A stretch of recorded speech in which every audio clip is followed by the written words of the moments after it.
C채널 뉴스입니다. WCC 제10차 부산총회가 100일 앞으로 다가온 가운데 총회 준비도 막바지에 이르고 있습니다. 세계교회의 유엔 총회인 WCC 총회가 현실로 다가오고 있는데요. WCC 총회 D-100 연속 기획. 오늘은 WCC 총회 유치와 준비 과정, 또 앞으로의 과제를 짚어봅니다. 이인찬 기자의 보도입니다. 2009년 8월 31일 스위스 제네바에서 열린 WCC 세계교회협의회 제58차 중앙위원회는 제10차 총회 장소로 우리나라 부산을 결정했습니다. 치열한 접전을 벌였던 시리아 다마스커스와는 11표 차에 불과했습니다. 바울의 회심지로 당시 정교회와 유럽교회의 지지를 받고 있던 다마스커스는 한국교회로서는 부담스러운 상대였지만 유치위원들의 끈질긴 노력으로 부산 백스코가 최종 선정될 수 있었습니다. 2006년 9차 총회 유치를 실패한 터라 감격은 남달랐습니다. WCC 총회 유치 직후 드려진 감사 예배에는 교계뿐 아니라 사회 각계 주요 인사들이 참석해 총회의 성공 개최를 기원했습니다. 전 세계의 기독교인들을 대표해 140여 개국에서 무려 5천여 명에 달하는 교회 지도자들이 방한한다는 사실은 한국교회뿐 아니라 국가 전체의 위상을 높이는 데 크게 기여할 것으로 기대를 모았습니다. 부산 새해 크게 대회를 계기로 해서 우리 기독교가 면면히 보여주고 있는 이 정신이 바탕이 되어서 2010년에 들어서 WCC 회원교단인 대한예수교장로회 통합총회, 한국기독교장로회, 대한성공회 기독교 대한감리회를 중심으로 본격적인 총회 준비가 논의됐지만 회원교단 간 입장차와 이해관계가 얽히면서 상당 기간 난항이 계속되기도 했습니다. 특히 2011년 5월과 6월 사이 한국준비위의 내셔널 코디네이터 등의 선정을 둘러싸고 빚어진 불협화음, 올해 초 개정전도 금지 반대 조항 등을 두고 논란이 됐던 113 합의문 사태 등이 주요 사례라 할 수 있습니다.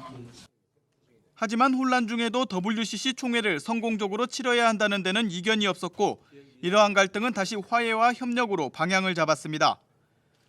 현재는 2011년 7월부터 본격 가동 중인 한국준비위원회가 여러 의견을 조율하고 WCC 본부와 실무 협의를 진행하는 등 막바지 총회 준비에 열을 올리고 있습니다. 한국교계 지도자들도 WCC 총회를 위해 적극 협력할 것을 약속하고 있으며 정부도 이미 20억 원 이상의 예산을 지원하고 TF팀을 구성하는 등 각별한 관심을 기울이고 있습니다. 지금까지 한국교회는 봉사와 선교에 한국적 시각에서 우리가 제한된 일을 많이 있었습니다. 그러나 한국교회는 부산 총회를 통해서 이제 세계와 만나 세계적인 시각을 가지고 세계교회를 섬길 수 있는 함께하는 세계와 함께하는 좋은 기회가 주어진다고 보고 있습니다. 이제 WCC 총회까지 90여일, 지금 중요한 것은 한국교회의 연대와 협력을 끝까지 지속하는 것입니다. 또 WCC 총회가 일회성 행사에 그치지 않도록 한국교회의 일치된 견해를 총회에 반영할 수 있어야 합니다. 한국교회의 역동적인 영성을 경험하길 기대하는 세계교회 참가자들을 위해 일선 교회들의 역할도 매우 중요합니다. 특별히 역대 WCC 총회 중 처음으로 회무를 중단하고 진행될 주말 프로그램을 위해 한국 고유의 손님 맞이 준비가 필요해 보입니다.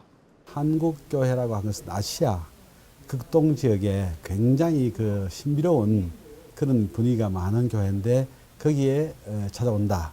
또 한국교회의 명성을 생각했을 때 거기 와서 총회를 한다 했을 때 굉장히 그런 기대감이 참 많이 있었다. 한편 일부 교단들의 WCC 총회 반대에 대해서는 WCC에 대한 오해와 왜곡에서 비롯됐음을 바로 알리고 홍보하는 노력도 멈추지 말아야겠습니다.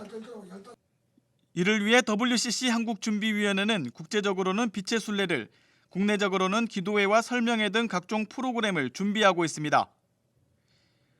무엇보다 WCC 부산 총회에서는 생명, 정의, 평화를 주제로 인류 공통의 과제에 대한 교회 역할을 모색하게 됩니다. 본총회 때까지 남은 100일, 한국교회는 소모적 논쟁을 줄이고 연대와 협력을 강화함으로써 세계교회 일원으로 자리매김하는 데 매진해야 할 것으로 보입니다. C채널 뉴스 이인창입니다.